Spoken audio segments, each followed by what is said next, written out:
Good evening, everyone. Guys, it just seems like the world is getting wilder and wilder by the day. So today we're going to be talking and focusing mainly on the second, can you believe it? Guys, it's just absolute dystopia. The second Donald Trump assassination attempt. We're also going to be talking about what's been happening in the United Kingdom with this guy, Hugh Edwards, who was, well, we'll come on to that afterwards. We're also going to be talking about what's happening in Ukraine and what Vladimir Putin, and I don't know how he's done it, but what he has just managed to do with his military. So, guys, let's just talk about we'll talk about it briefly. We'll talk about what happened previously to Donald Trump's last assassination attempt, and then we're going to talk about what we know so far on this current assassination attempt. Now, before we go on, guys, I was probably one of the first people to. I remember getting up at like midnight and coming down and making a video when somebody tried to assassinate Donald Trump the first time. Now, I came out and I said, listen, I've looked at this whole situation, and from what I'm seeing, I don't see any like deeper conspiracy in this. All I see is absolute failures in security. And the main failure you can tie this down to is communication. The failure between communication from the Secret Service and the police, or third-party assets, as you would call them. Now, when I'm talking about this, guys, I've done security work at the highest level you can in the UK. I've never done, obviously, presidential security like, in the United States. But what I can tell you from my experience is the security team on Donald Trump, and security teams in general, they're always limited on manpower, they're always limited on resources, and they're always limited on assets. Things don't always go to plan. And 99.999% of the time, you've not got somebody on the roof with a rifle. So, you have to caveat all these decisions with that in the back of your mind. The likelihood of something happening is very low, but the consequence is very high. So, going back to, again, talking about the first shooting now, the first shootings were the problem. I feel the main problem was with the communication between the police and the Secret Service. So this is what, in my opinion, would have probably happened. And remember, guys, okay, these videos are a lot of my speculation, my analysis, my opinions. So when you're in that situation, the Secret Service will have identified the building where the shooter was. They'll have said, right, okay, we need third-party assets, we need local assets to secure that building. Because when you start putting Secret Service agents in that building, if there's an extraction, if there's an evacuation, if there's an incident, you've either got an amount of Secret Service agents that can't do anything, that can't be with the main team, or then you've got an amount of Secret Service agents that you need to extract. So the whole thing becomes a logistical nightmare. Remember, that Secret Service team on Donald Trump, it's not a presidential team because Donald Trump isn't the president. He still is, essentially a presidential candidate. So he will have had a budget for a presidential candidate. And it's their job, it's the Secret Service job to get Donald Trump, get him out of that firing point, get him in the car and get him out of there as quickly as possible. So they did identify the building where the shooter was at. They told third-party security assets, which in this case was the police. They told them, they said, right, okay, police, make sure that building's secure. And the police will have then said, right, okay, we're going to go and sit in it because that's the easiest way to secure a building. And it happens, guys, they've probably got someone on the door and that building is secure. Nobody told them. And again, you can argue about was there communications on the roof. I don't know. I don't think anybody will really know what happened. So that's kind of where that first failure was. And there's a lot of people, and that is the main failure for me. That is the main failure because the roof wasn't being covered. Somebody else thought it had been covered. And that's just the reality of that type of work. And then when the communications are happening, the Secret Service will not have been on the same radio net as the local police. It just doesn't happen like that, guys. Can you imagine? Local Secret Service on the same net as the local police, you've got a lot of traffic going through your earpiece, and those Secret Service guys, they need to have traffic that is relevant to Donald Trump, relevant to their principal, relevant to their VIP. So if they've got every 2 minutes somebody coming on the radio saying, yeah, there's a dog walker, yeah, can you find this lost child? Can you do this? Can you do that? although that may be important for the police, it's not important for the Secret Service, and it's got nothing to do with them. So they don't need to listen to that. So the police will have been on a separate net. You've got different encryptions, and they will have had a liaison officer. If the Secret Service want to get a message to the police, they will go through the liaison officer. Likewise, if the police want to get a message to the Secret Service, they will have to go through a liaison officer. And all this takes time, not long, minutes, maybe under a minute. But guys, a lot can happen in a minute, believe me. So that's where it went wrong. Now, a lot of people were saying, oh, this sniper on the rooftop, he should have shot him straight away. He should have, he should have just opened fire as soon as he saw him. All right, okay. Let's just play that one through, shall we, for a couple of seconds. That sniper on the rooftop, he's got a wife, he's got kids, he's got family, he's got bills, he's got stuff. He's a person with a life. He's up there on the rooftop. If he makes a wrong decision, that's his life over. People will throw the book at him. So he has to, in his head, he has to positively identify a threat. Until he can positively identify a threat, how does he know that's just not a kid up there wanting to take a picture of Donald Trump? And can you imagine if, the opposite happens and that was just a kid up there wanting to take a picture of Donald Trump? There's a word for that. It begins with "mer" and ends in "der." So, you can kind of understand the pressure that sniper was on. From the first rounds being fired, I think there was like 7 seconds or something before he took the shot. Guys, that is a lot of pressure to take that shot. Can you imagine the pressure that sniper was under? Yes, these guys are trained for these situations, but still, guys, that is a lot of pressure. So I don't really want to go down that route. Well, I didn't, but that's what I thought it was. And that it was cut and shut to me, guys. It really was. And then this thing came out about the guy. He'd been in an advert for BlackRock or something as an extra or something. So you think, all right, okay, yeah, nothing consequential. And then this shooter happened in, this second incident today, whenever it was, guys. I don't want to give the times. I don't want to give the dates. Things are still happening. Things are still fluid. I don't want to go on public record here and say something that's wrong. So what I will do is I'll just say things and I'll kind of generalize until all the facts are out. So somebody has been seen near Donald Trump with, and again, with an AK type weapon. Secret Service shot at him. He fled the scene. They've caught him later on, and and the U.S. government now, the U.S. media have come out and said this was a second assassination attempt on Donald Trump. Guys, on a personal note, Donald, just stay out of the public view until this election's over, dude. Do video updates, do whatever. All right. People don't need dead Donald. All right. We don't need that. So that's kind of the context of what's been happening. It's just absolutely wild. So things that have come out about this shooter since he was arrested. He was a really pro-Ukrainian guy. He apparently had links to the Azov battalion in Ukraine. He did a commercial or something with the Azov battalion. He has apparently, and again, I don't know if any of this information is true, but there's news articles out now saying that he was rejected from the International Battalion of Ukraine, International Legion.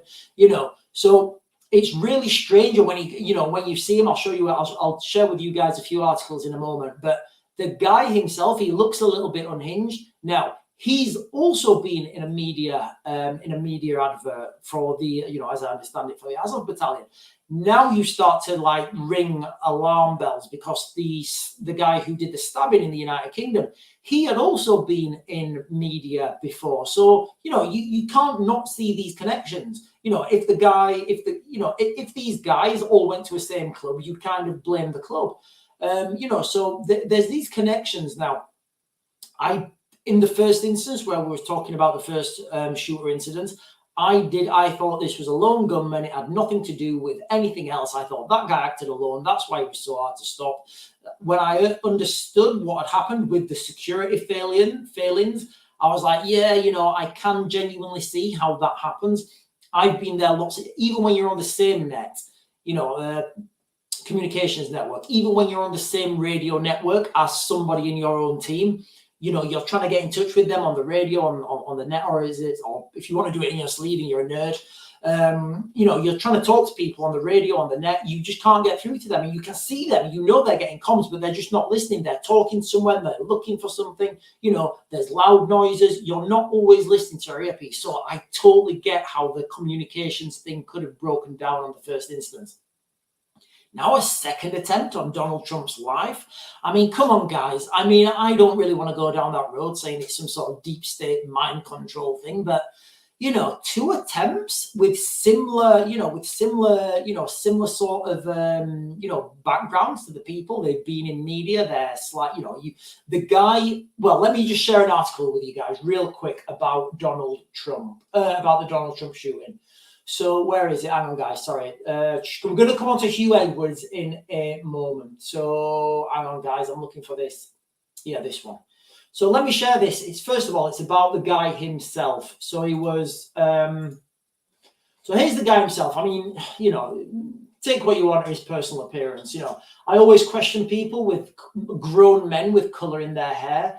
You know, I don't know. I actually know somebody who looks a bit like him, and he was really unhinged. So I think I'm being a little bit biased. Full of SHI something. Who knows, guys? Suspected Trump gunman was rejected by Ukrainian army.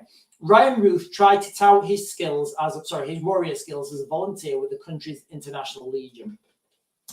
Long before he is thought to have trained his guns on Donald Trump, Ryan Ruth tried to tout his warrior skills in Ukraine as a volunteer with the country's International Legion. The unit was created by Volodymyr Zelensky. So the International Legion, for those of you who don't know, when the Russian invasion in 2022 happened, President Zelensky came out and he said, look, you know, we need soldiers, we need people who can fight, because he understood that being able to do street-to-street fighting was something that the Ukrainian military lacked. You know, however, far from all were battle-hardened paras or US Delta Force. The Legion also attracted no end of Walter Mitty's fantasists and self-publicists. Ukrainian military recruiters appear to have spotted almost immediately that Mr. Ruth, who had a long criminal record, was not promising material, according to an interview he later gave to the Financial Times. I've actually reached out to this guy at the Financial Times to see if I can get some words from him, because I do actually know who I think it was. But that's what you see, guys. So you see this guy already, you know, he's kind of unhinged from the outset.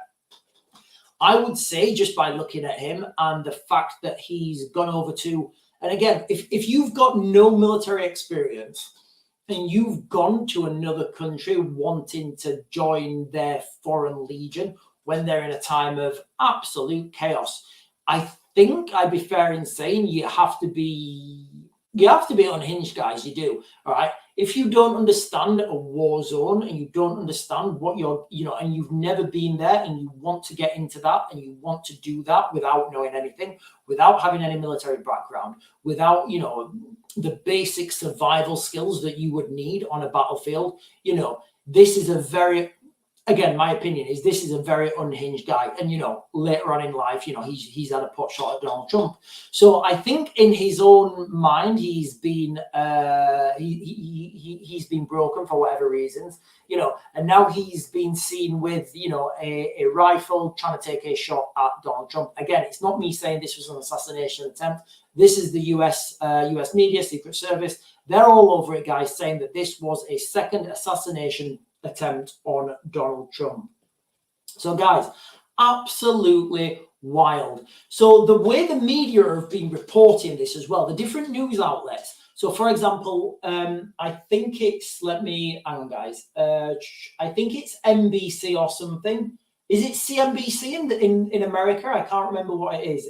But basically, one of the news outlets one of the liberal outlets in America, they're saying, you know, this guy was found in a location and he was pointing an AR-type weapon at Donald Trump.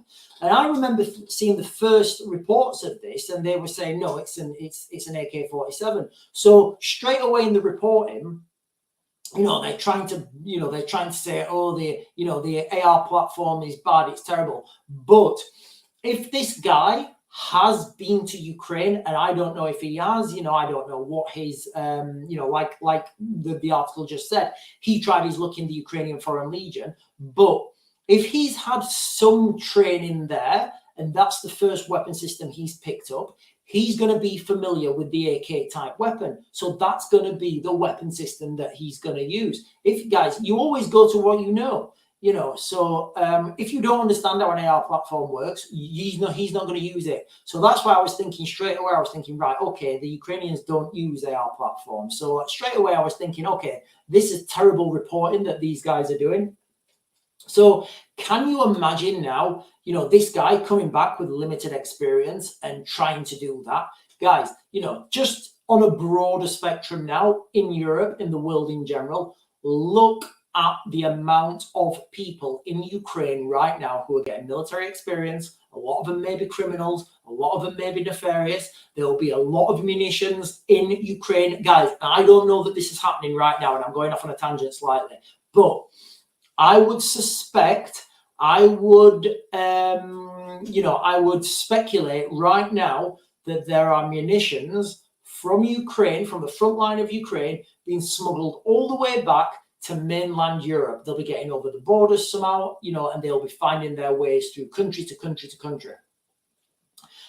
And you can double this up now with a lot of experienced operators that have been fighting this war in Ukraine. If you guys remember back to when the what was it? It was Charlie Hebdo in France, in Paris. So the Charlie Hebdo incident was when I think there was two gunmen with AK-4. I think they had AK-47s.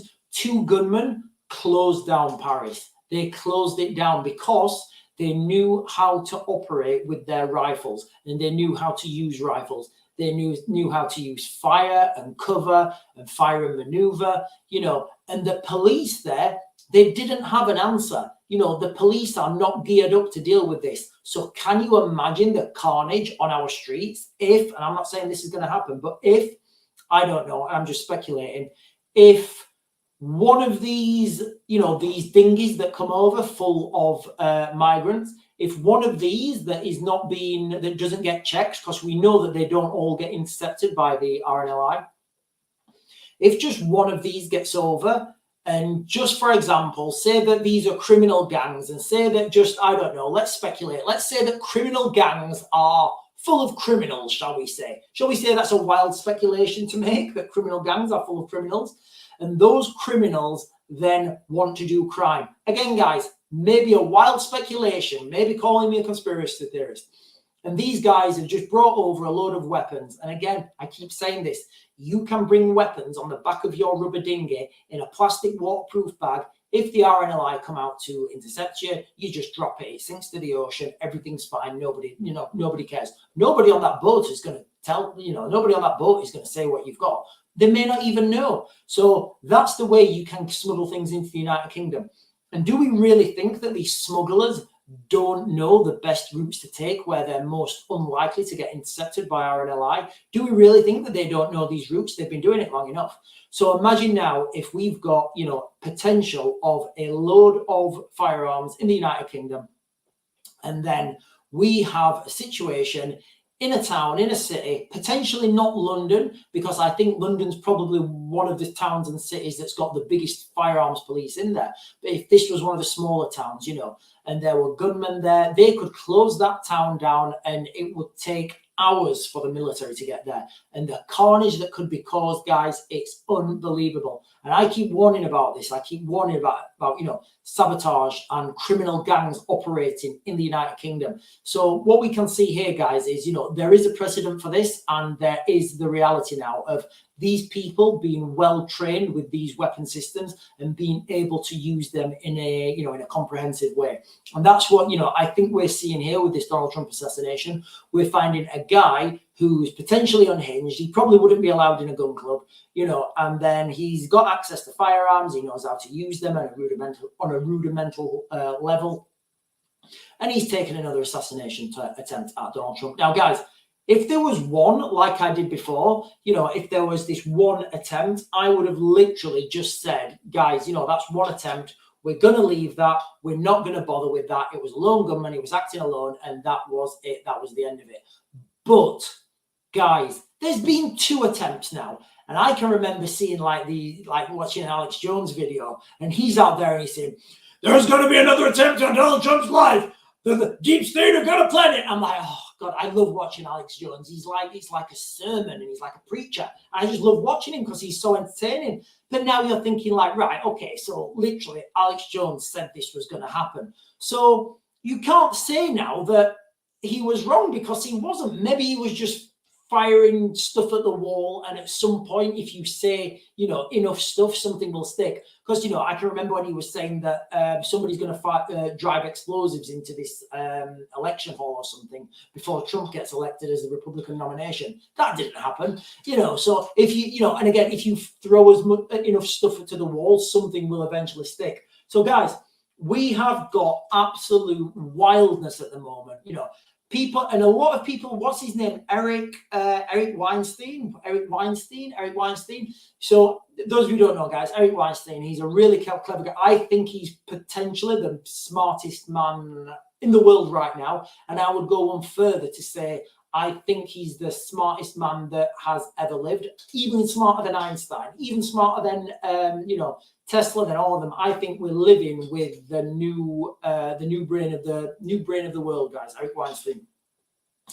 So anyway, he came out in an interview and he said he doesn't believe that they will let Donald Trump be the next president. Now, when he was asked who they mean by they, he said he avoided the question and he didn't answer the question. So I don't know, guys. I don't know if there's some dark, deep state movement here trying to take out Trump. If you look at both these incidences, the initial attempt the Trump assassination attempt 01. If you look at that, you can highlight that like I just did, and say, identify what it was, and you can say, right, I can see the failings, I can see how this happened. Yeah, he acted alone. It is what it is. It's happened again.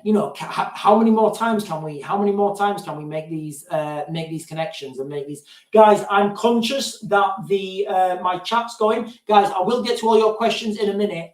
In fact, guys, I'm going to come to your questions now, actually, before we get into Hugh Edwards, because guys, if you live in the United Kingdom right now, something has happened that will just blow you out of the absolute water. People don't know how this has happened. People are making so many. We'll come to your questions, guys, and I'll come back to it. So, hi from New Zealand, Alexandra Warman. Hi, yo. It would be mad to. Hang on. It would be mad to without military experience, at least some training. My Croatian mate fought in his trackies and AK in his village, no training at all. Okay, right. So we're talking about there. Yeah. So yeah, it's absolute madness to go out to a war zone, guys, if you've got no military training. Because you don't know what you're going to find. You don't know what's good practice and you don't know what's bad practice. So you're just there. And if somebody tells you to do something and they're told they're in charge of you, regardless how ridiculous that seems, you'll just go and do it because you don't know what's happening. For example, if I went out there and somebody says, right, Sean, go and attack that bunker, I'd say, oh, hang on a minute, mate, we need to win the firefight first. And he said, what do you mean win the firefight? I say, oh, no, mate, we need to win the firefight. And then the attack's broken down into 3 phases: the approach, the assault, and the fight through. Each one of those has a different piece of articulation, but if you don't know that and you've never done that before and you don't understand battle procedure, you're going to go there and it's going to be absolutely wild for you. So yeah, will we find out? So will we find out if they're going to go ahead with Storm Shadow? And if they do, what will be the outcome? So guys, I think it's already a done deal with this Storm Shadow. I think we're just waiting for the push into Pokrovsk. I think we're waiting for another push into Ukraine, when then the West can say, look, we wasn't going to do it, but you Russians are taking too much ground, so we kind of have to do it. And guys, I think this is a good question to segue into what's been happening in Russia. So if you live in the United Kingdom, you know that our military has been, it's been dragged, it's been pulled down. The military has had cuts and cuts and cuts and cuts, to a stage now where our soldiers, when they're training, they have to shout bang rather than fire ammunition. I looked into this. I couldn't really get to the bottom of what this article was about. It doesn't. I think, like most media things, it sounds worse than it actually is. I hope that they were talking about, instead of firing expensive, guided missiles, they're just shouting bang, because that can save like a couple $100,000, and I think that's fair. But if we're talking about saving money on ammunition and they're just getting the soldiers to shout bang bang instead of shooting, that's just ridiculous. Anyway, so the British military, its strength is about this. This is the whole military now, the armed forces. So the army, the navy, the air force, and of course the Royal Marines, if you want to count them. Some people don't count them because they're not really good. They're just kind of a hindrance, but we have to have them. But yeah, so the British Armed Forces stands at around 183,000. So that's everything, guys. That goes from chefs, admin staff, PTIs, infantry, artillery, fast jet pilots, servicing crews. I don't know what they do on ships. Ship sailors, I don't know. All the technicians that run the ships. 183,000. Vladimir Putin has just increased his military to 2.4 million. Just conceptualize that, guys. 2.4 million. Now, when people say that, NATO is better than, the Russians, yes, I get it. But the Russians are so much bigger. So it's the age-old question. What is better? Small and efficient, or big and powerful, and I feel very soon we're going to find out which is better. Obviously, I'm biased. My money's on NATO, but I can see how the Russians, in a long war, a war of attrition, and like I think this conflict will be, guys, it will be a war of industry. It will be a war of manufacturing. Who can produce artillery shells? And by artillery shells, guys, I mean the basic standard artillery shells, not these, what are the expensive ones called? Sorry, guys, I'm thinking. Not the Excalibur ones. I mean, some of these Excalibur Excalibur artillery, I think they're 155 shells. Some of these things are like 10 grand plus, and you can't use them in this conflict that's happening in the east of eastern Ukraine. Yes, you might be able to hit the target first time, and it might have all these fancy sensors on them, but you can't produce them quick enough. And the problem is, we're giving a lot of our sophisticated equipment to the Ukrainians. Now, the Ukrainians, and this is certainly not a criticism, but the Ukrainians are using that up like they would use, their cheaper munitions. So rather than identify the threat, do your analysis, take out that target, they're just firing and getting more, more bombs on target. And that's the reality, guys. This conflict that's coming, the Russians want a long, drawn-out war of attrition. If NATO get involved, they're going to want to do a quick blitzkrieg. And that's what makes things really dangerous, because everybody knows this. You talk to any mainstream commentator worth their salt, anybody in the military who knows what they're talking about, and they will all say the same. NATO has a better military than Russia, but Russia have a lot more, and their manufacturing capability is better. And by better, guys, I don't mean they produce better stuff. I mean they produce more stuff, and they produce it a lot faster as well than we can. And they don't have the red tape that we've put around ourselves in the West. They have a relatively cheap supply of fuel, and they're relatively, energy independent. You can see this because Putin's selling a ton of his oil all around the world, guys, and we have no way of stopping that. Home defense next, Mr. Mandarin. Oh, hang on, guys. We also have no access to firearms. So if all hell breaks loose, what do we do? Use harsh language. Yeah, alien reference. I like it. Yeah, harsh language is what we can use. Harsh language and Facebook posts, because they're the things that people are scared of and get you in jail. So yeah, I genuinely don't know. I spoke to my when I was standing for reform. I got good friends with with one of the barristers who was also standing. Now, I used to talk to him about hypothetical questions, hypothetical problems relating and regarding to the United Kingdom. And one of the things we identified is the United Kingdom, we don't have anything to protect us from a tyrannical government. Nothing. Like, if the government just, like, for example, and I'm not saying he would, and I'm certainly not saying he wouldn't, just if Keir Starmer woke up one morning and he said, right, we're going to have a new law and we're going to bring back firstborn, we're going to bring back firstborn sacrifice. So everybody's firstborn, we're going to have a good old ceremony and we're going to get, we're going to go full voodoo on them. And we're going to, that's how we're going to do it. And if that got passed through the laws, what could we do to stop that? If that passed through Parliament, and I'm not saying it would, guys, I'm just using a dramatic example. But if that got passed through all the checks and balances, and the people were just like, well, you know what, guys, us in this village, we're not into this firstborn, giving you our firstborn kids. We're kind of gonna not do that. The police would come, and by law, we wouldn't have any way to resist that. We don't have any way to resist that. So we understand this, and obviously for those of you guys in America, you have the Second Amendment. In fact, I'll read it for you. I always keep my desktop US Constitution. So Second Amendment, this was given, so a well-regulated militia being necessary to the security of a free state. The right of people to bear arms shall not be infringed. So, the necessary security of a free state. Now, that's what the Second Amendment in America says. We have nothing like that. Literally nothing, guys. We did have something that said we could use. No, we actually do, guys. Actually, I'm slightly wrong, but I'm not.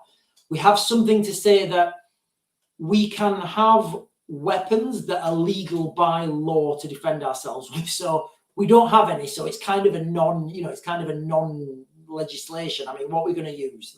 Harsh language, like he said. So yeah, we don't have anything. And one of the things we said was, like, right now, people should be working on this in the United Kingdom, on giving the people some sort of authority over the government, because it doesn't seem like we have any. We don't have a choice at elections. We either vote for Keir or keep Rishi. Well, we've both been a bit crap. So what do you do if both candidates are absolutely terrible and both candidates want to be, turn into tyrants?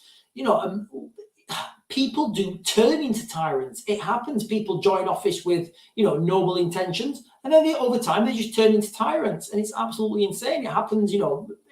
There's lots of documented cases. When you get a really good guy, you think he's awesome, he gets elected, or she, and then they just turn into an absolute tyrant, and it's absolutely wild. 3.5 men. 3.5 men just finished work. What's the latest? So we've been talking. I'll give a recap at the end of the live. What's been happening? But basically, just for the question. We've been talking about, no offense to the normal people. So we've been talking about the Trump assassination. We've been talking about, he's had 2 attempts now at his life.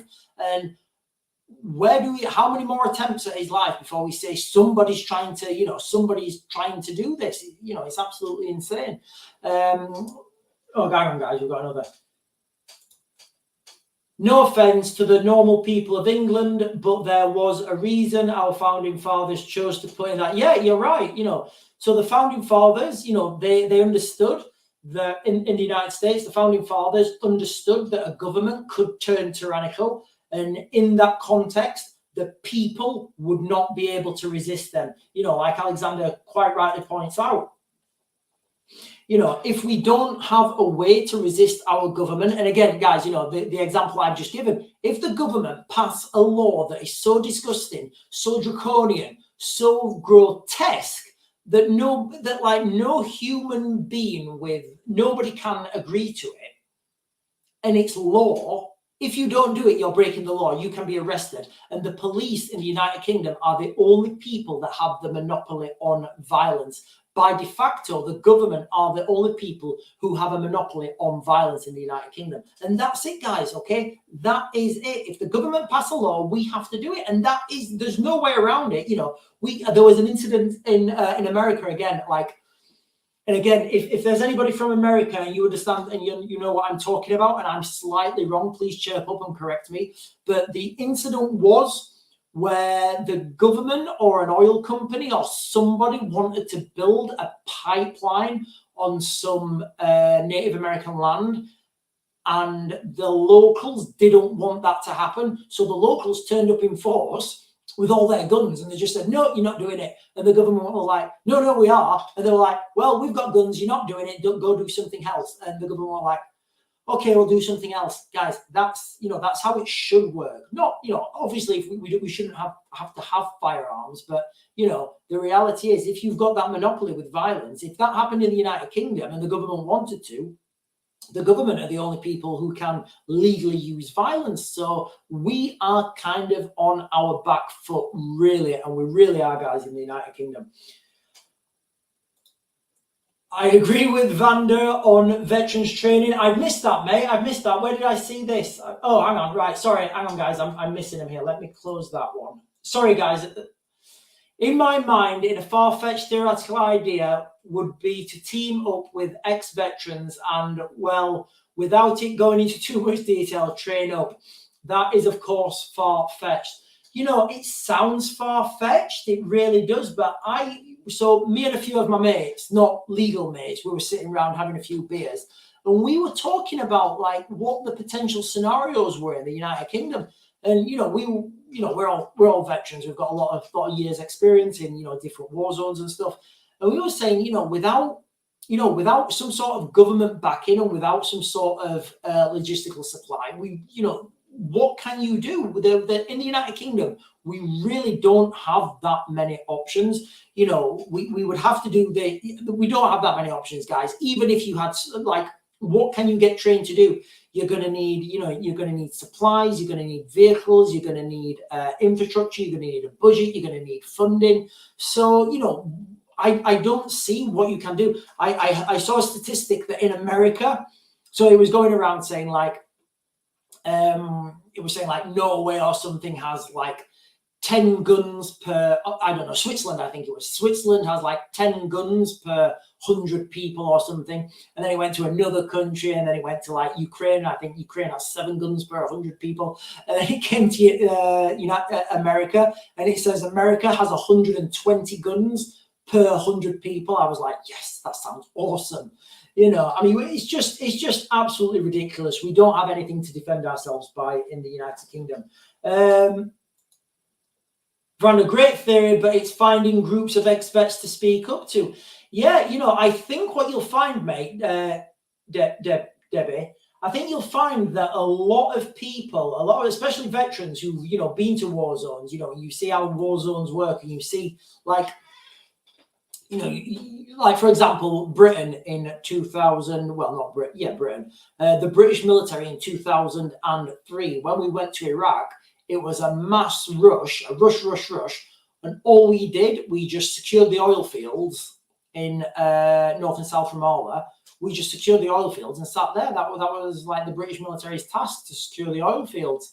You know, so, you know, and then large corporations moved in. They started refurbishing the oils, and then they started taking oil, and you guys know what happened. Fun fact, I'm told that invasion was critical at that time because something about the geology of Iraq, it was moving underneath, and if it moves one way and the oil pressure goes to Kuwait, so it's easier for the Kuwaitis to get the oil out, and then when it goes the other way, it's easier for the Iraqis to go out. And I think it was one of those. They needed to get it quick before the pressure went to the other side.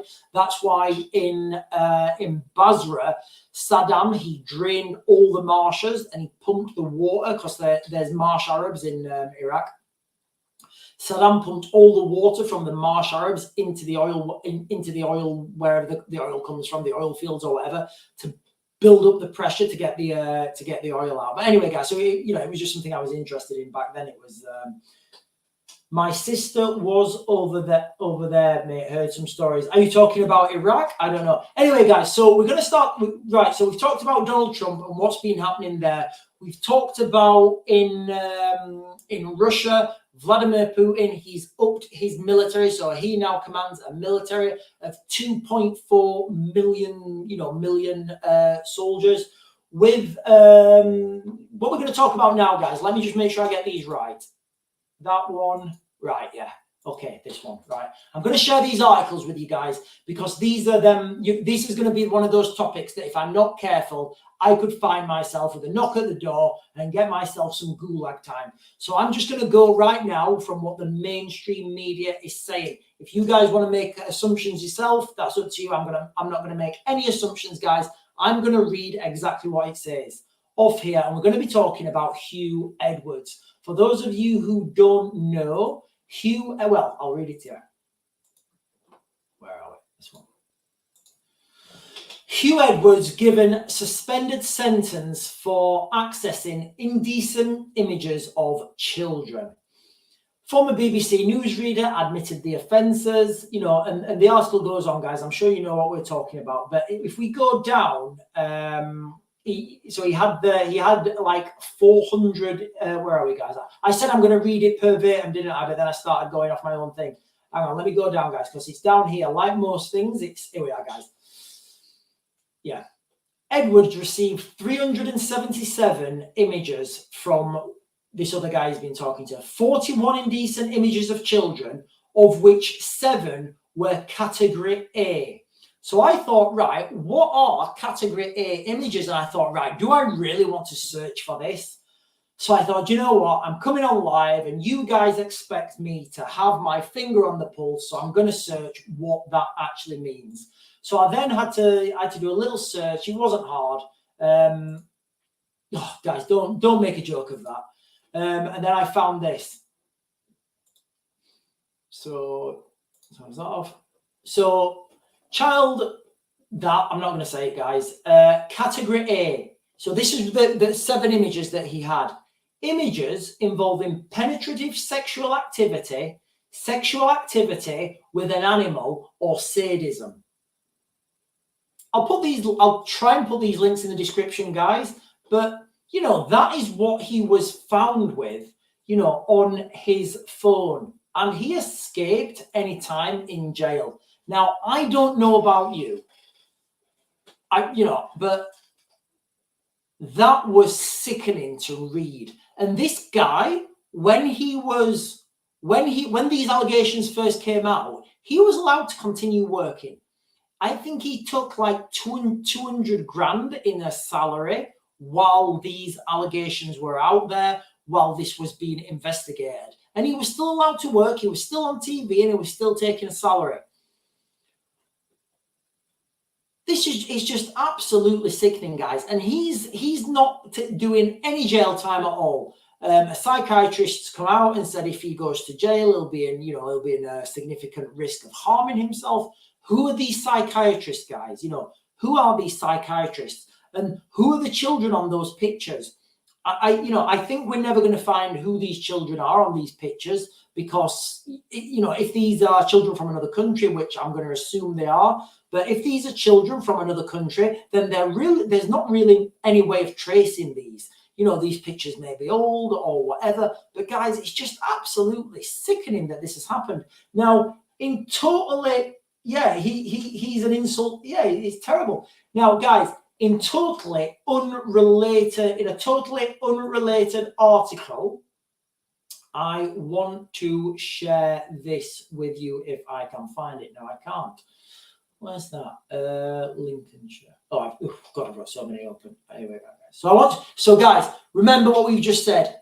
Category A images on his phone. He avoids jail. He avoids jail for that.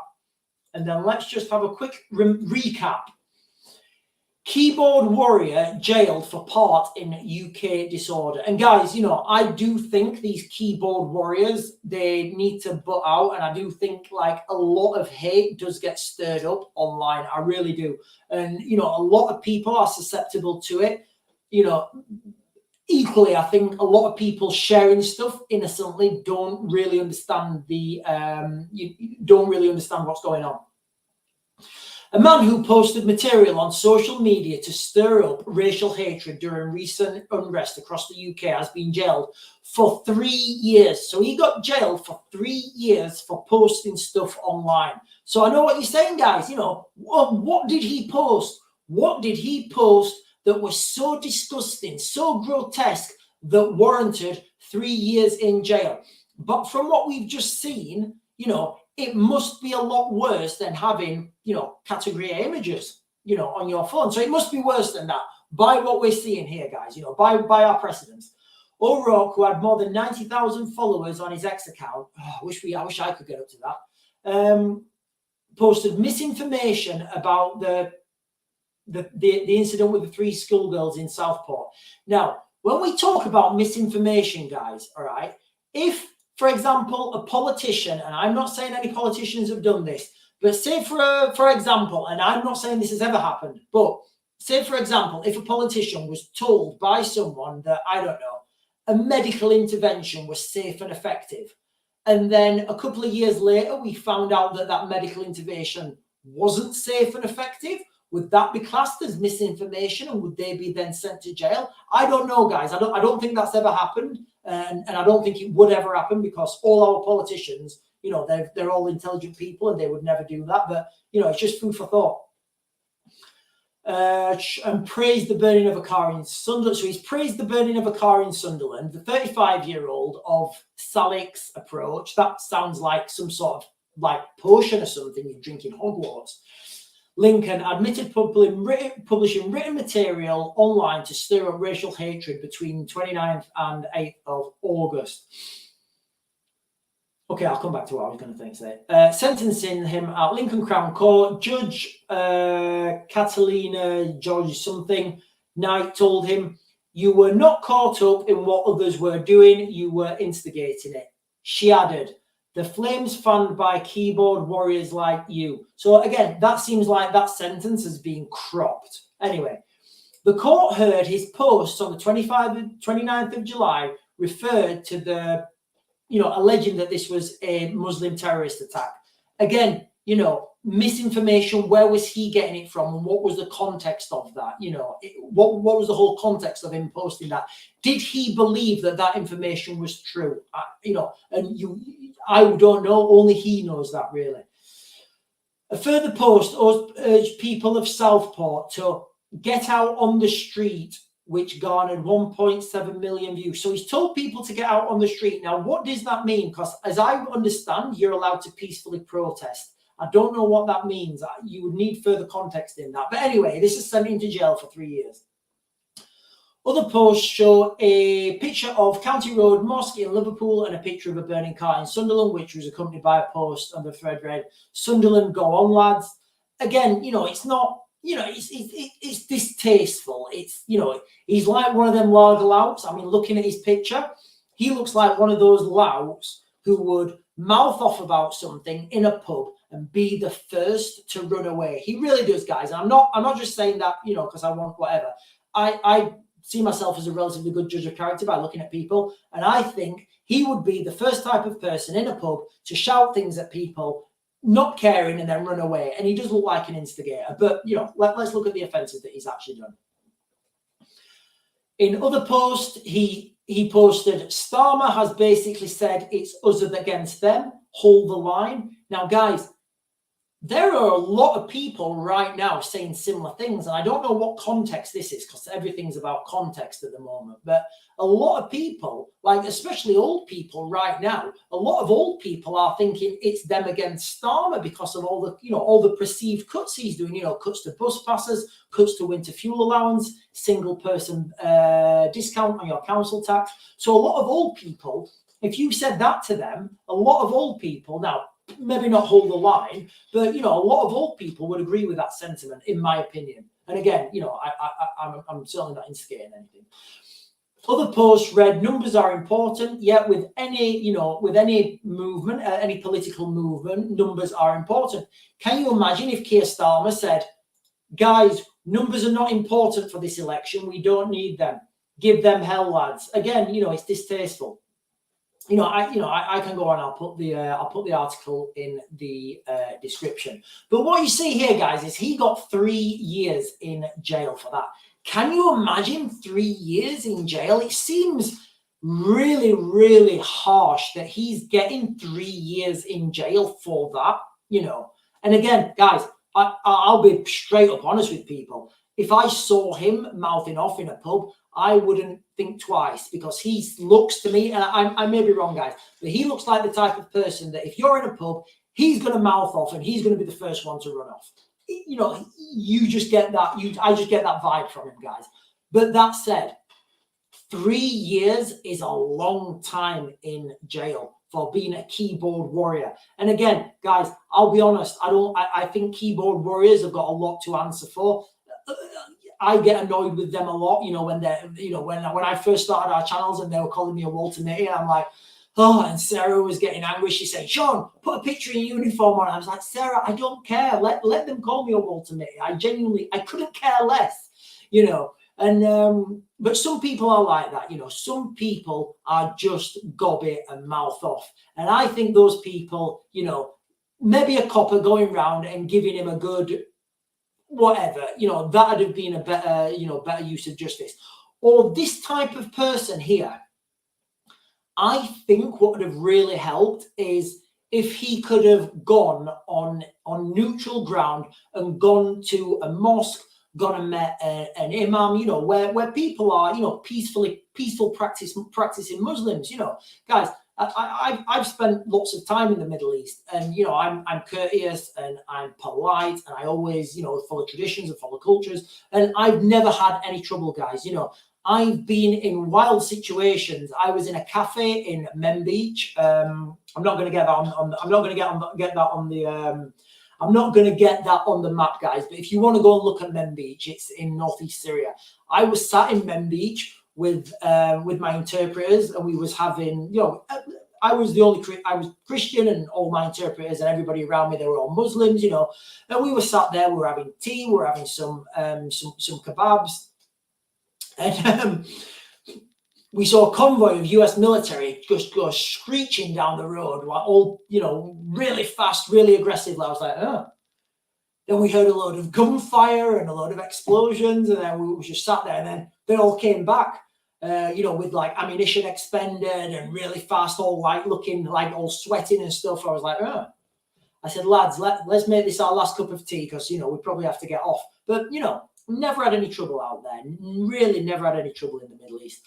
So, you know, that's the type of punishment.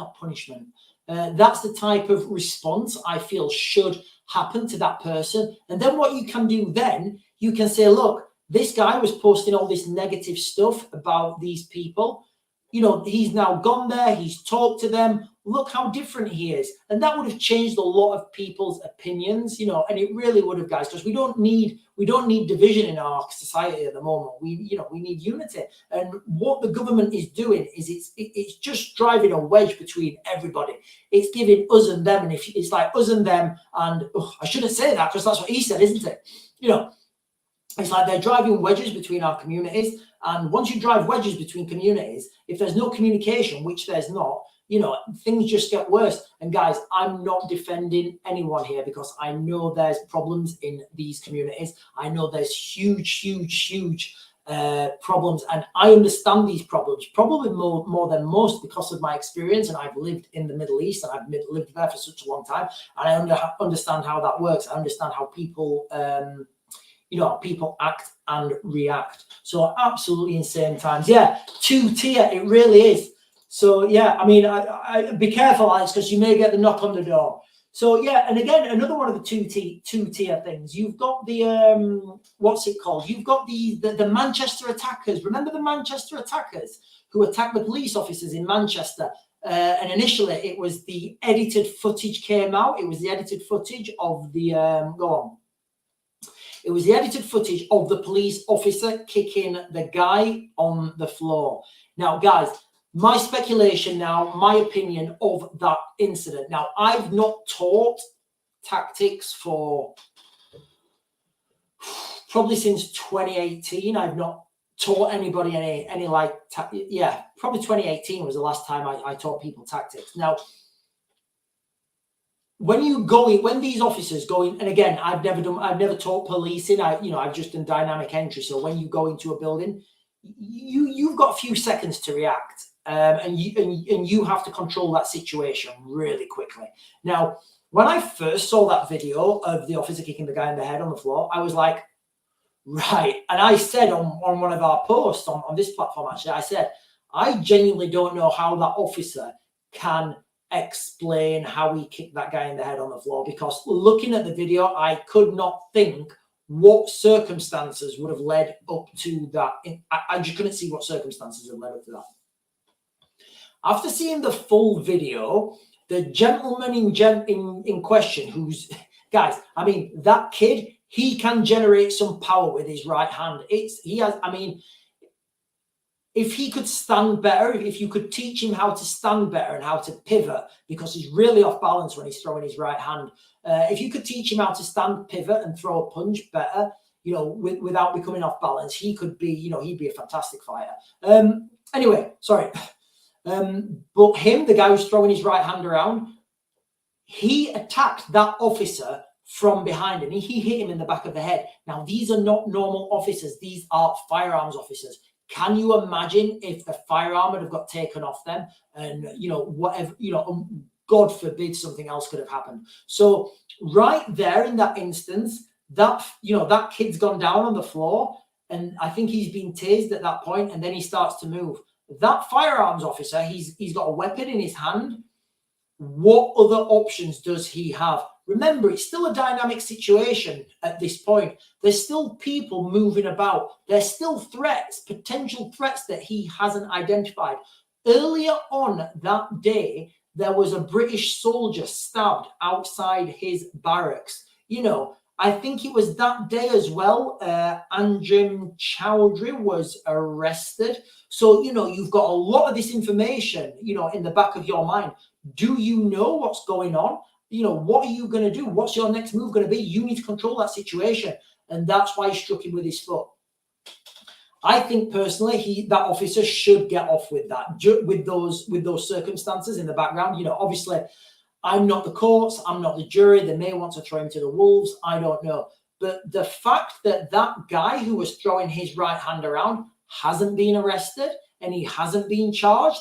I don't know what the reasoning behind that is. I don't know why that's happened. I'm sure if somebody explained it to me, I understand. But, as someone who's just looking at this, my perception of this, it's kind of like, I just don't get it. I don't get why the police have not gone in there and said, listen, mate, I know you were tired. You got off the plane.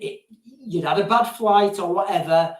You can't punch police officers in the face like that. It's not cool.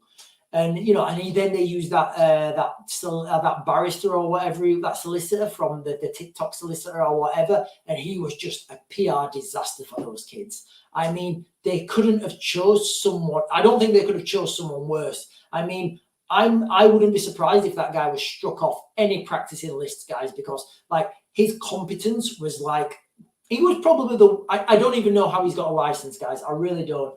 Sod bunkers, mate. Can't hide down there forever. Well, are we talking about bunkers in the chat? I'm actually going to, I'll do a video of it, guys. I'm actually going to look at a bunker on, when is it? I think the 20th. I want to say the 20th, but I think I may be no, that's the weekend, isn't it? I think it's the 23rd. On the 23rd, I'm going to look at a bunker. There's a bunker for sale, relatively close to where we live. I'm going to go and look at it, guys. I don't know if I'm going to bid on it. I'm certainly going to go down there. I'm going to have a look at it. It's one of these old observer core bunkers. Like I said, I'm going to go and look at it. The problem with it is there's no electricity. But I'm like, well, these things were made with electricity. Where's the electricity supply gone? So I'm going to go and look at it. I may put a bid on it. I may not. We'll see what happens. They're asking about your hidden one. Ah, right, yeah. So the bunker, guys, the bunker in our garden. So we was told, me and Sarah, by I think three different people. Two of them live in the same house, but they said they'd both seen it. So when I first moved in. Okay, where do I go with this? Long story or short story? You can't have the long story short, guys. We're live streaming. When I moved into my house, I got a wasp nest in our potato planter, right down the bottom end of the garden. You'll see where I'm going with this, guys. You'll see where I'm going. So there was a wasp nest. So I was like, right, okay. So I poured petrol all over the wasp nest, set fire to it, nothing. Wasps were still there. So I thought, right, okay. It was like it was an underground wasp nest. So I thought, right, okay, whatever. So I had a little fire on top of it. I thought, right, that'll deal with it. No, not a chance. Still back. So I thought, right, I'll teach these wasps a lesson. They are not laughing at me in my own garden. So next 2 days, I collected pallet wood, trees, garden waste, and I had a massive bonfire. It was huge, guys, right over the top of where this wasp nest was.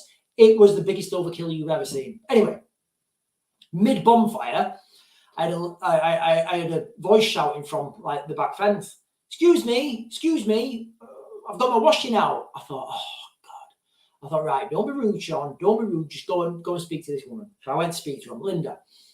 I said, "You all right, love?" She said, "Yeah, I'm Linda. I live here. I live across road, and smoke's going on my washing." I said, "Oh, come in, love." Anyway, I opened the gate. I've got quite a substantial gate fence around my house, as you'd imagine. So she came in.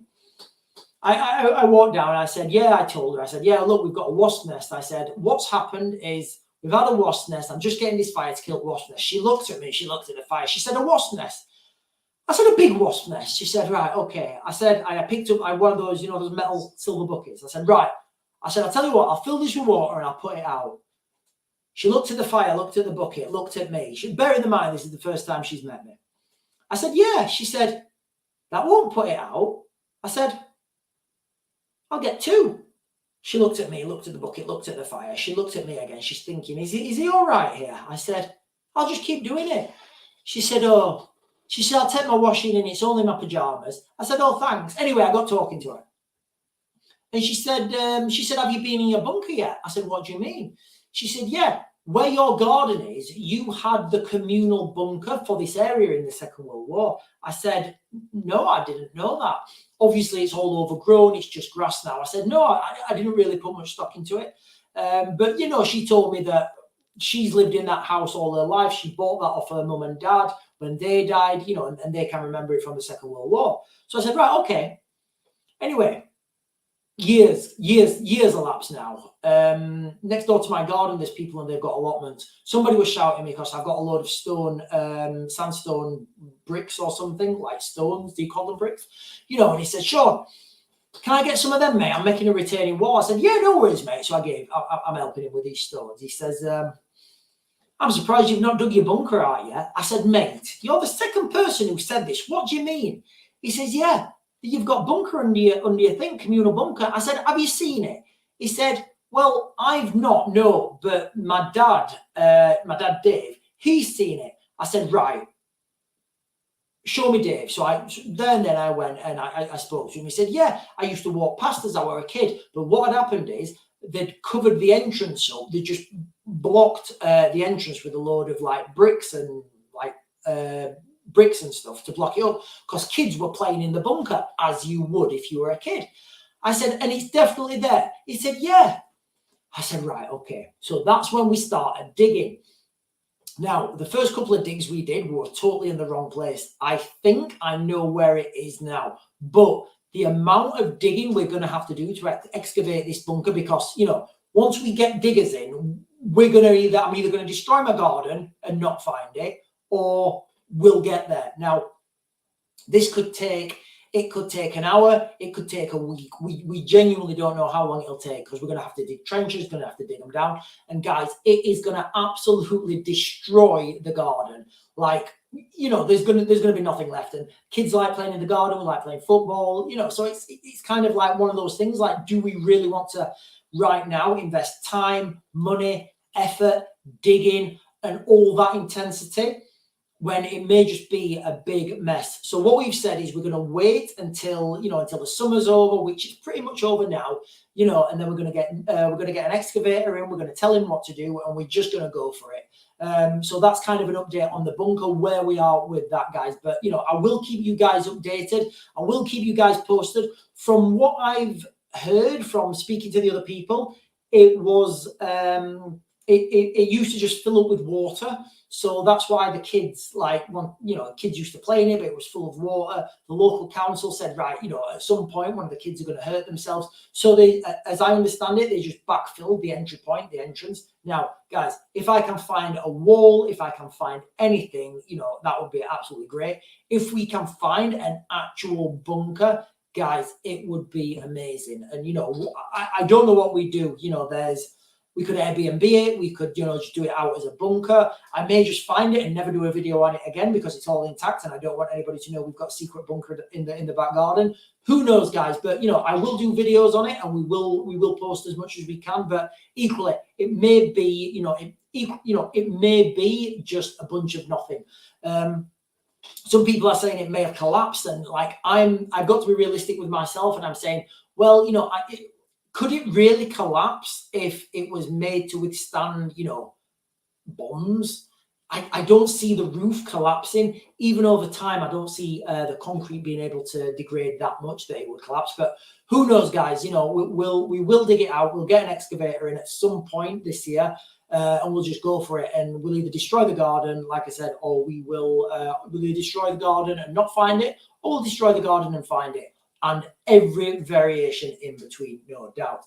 Anyway, guys, get that new one. Yeah, so that new again, you know, but it's like buying a bunker an hour away is buying a bunker an hour away. And is it really one of those things? Like, what's the feasibility of getting there and being able to, like, you know, if Putin says, yeah, we're gonna Sarmat you guys, and where it is in the United Kingdom, if the Sarmat missiles, you know, the missiles in the ocean, in the sea, sorry, in the channel, if they were to explode and send tidal waves over the United Kingdom, I would be okay for radiation, but I would be drowned myself. Where we live at the moment, we live on the top of a hill, so I think we'd have a better. Yeah, Sharon. If anything kicks off, you know your neighbours are coming straight around. Yeah, that's what we said to them. It was funny, we was talking about it, and we were saying, what are you going to do?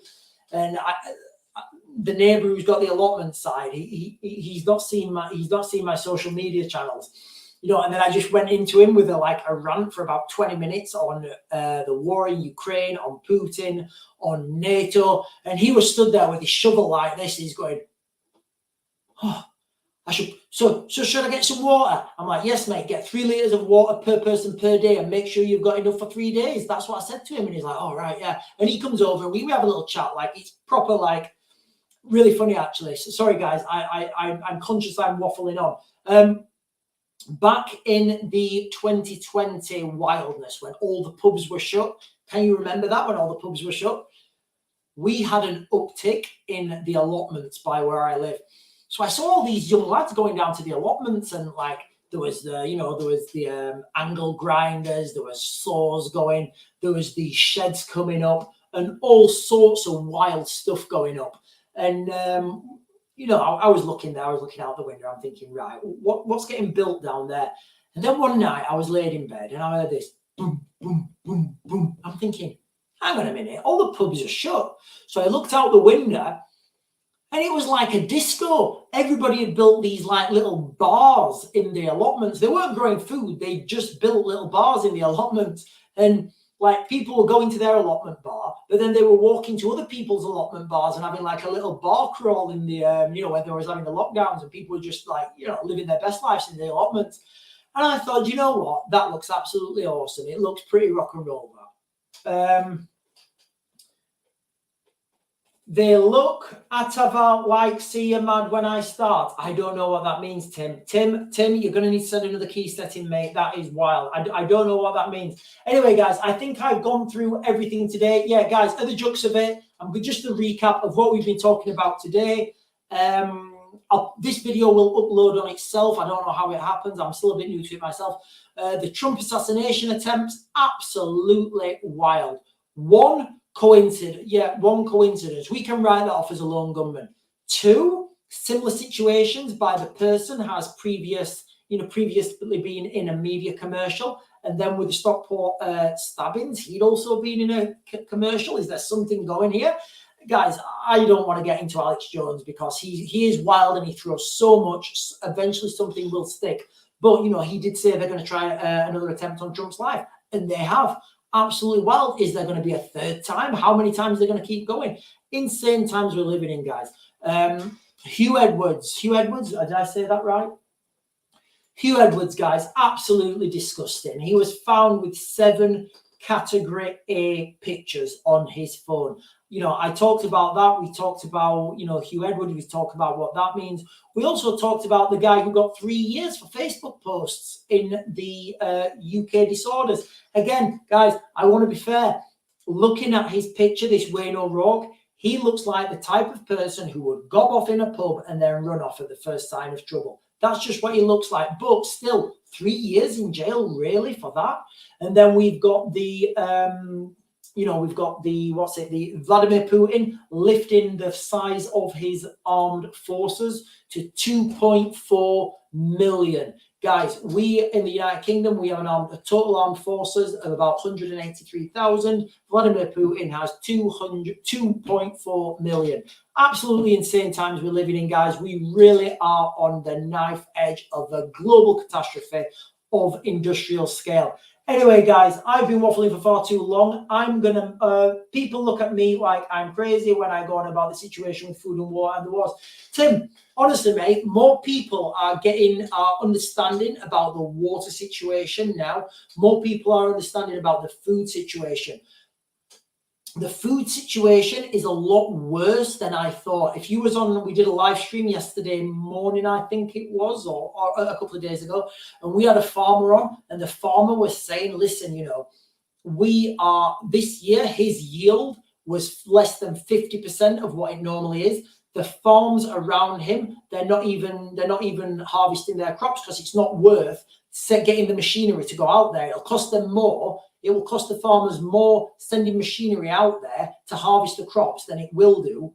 Then they'll get money back from the crops. So we're getting a food crisis coming. And, I try and tell, I can't remember where I was. I think I was talking to my friend earlier. And I was saying one of the hardest things when you see what's happening in the world is trying to tell people what's happening in the world and also protecting yourself from what's happening in the world. Because you need these guys to know what's happening in the world, because you kind of need them as support.